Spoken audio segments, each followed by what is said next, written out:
Another busy day at the ranch. So you can see how this panel is just kind of moving, kind of however it wants to. There's supposed to be a bolt in there that holds it oriented at the right angle so the sun hits it directly.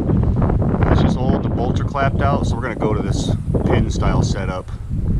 It's just a hair smaller diameter than the bolt, and that way the kids and their wife can do this while I'm gone without having to grab any wrenches. So let's go get that knocked out. Alright, so these different holes here is just to orient it for like summertime or wintertime. But coming into summer, we want it to be like this, more flat. We'll put our little keeper in there. But this way these guys can square this away when I'm not here. Also, a little early in the season to be completely flat. But with these two holes, and there's two holes on this part behind it, so you have 4 different orientations. So I guess if you average that out, about every 3 months you want to be moving it to a new orientation. As the sun's high in the sky now, but it's gonna eventually get down there in the wintertime. So that's why you track these panels, to keep the sun hitting them as most direct as possible. We've got our R-clip in there. Got my boy getting us another cotter pin for this side. I don't want it to try to fall all the way through. It may not, but just as a precaution, we'll put a cotter pin in here. Also, this contraption that these panels are mounted to is called a track. And it's pretty cool by design. I don't know if you guys can see up here. The sun's hitting about 3/4 of that metal bar, and the same on this side. So as the sun tracks farther in the sky, this side is going to become slightly more shaded than this side, and the sun will hit this side a little bit more directly. So then the gas that's in here is going to boil. It's going to travel up that tube over there up to this side up here. Since that side's slightly cooler, it's going to condense on that side, making that side of the rack heavier, and it'll slowly tilt until the sun hits them both evenly again. But pretty cool way to track the sun. It's all mechanical. It doesn't cost me any power to track the sun. And I have 3 of these. I got this rack here.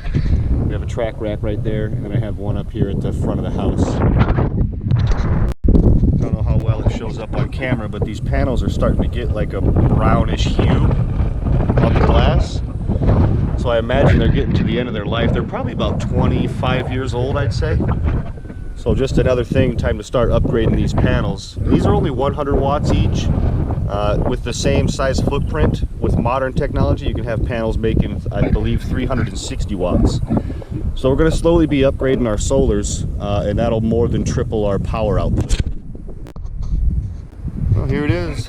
Boy found me another R-clip, a little smaller than that one, but it fits in there. And like I said, it's just going to be so it doesn't try to fall all the way through. I thought this had a bigger shoulder on it than it does.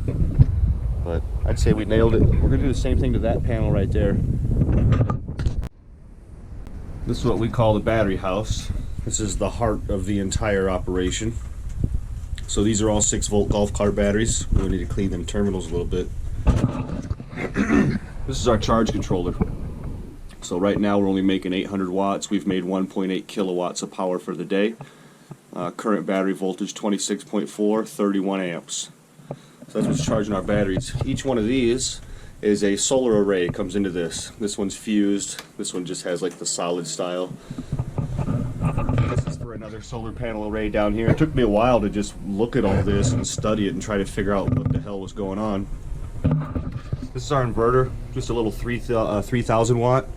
So nothing crazy. It's kind of small actually for like a big family, but like I said, for us, we're used to it. The house is designed to run on solar.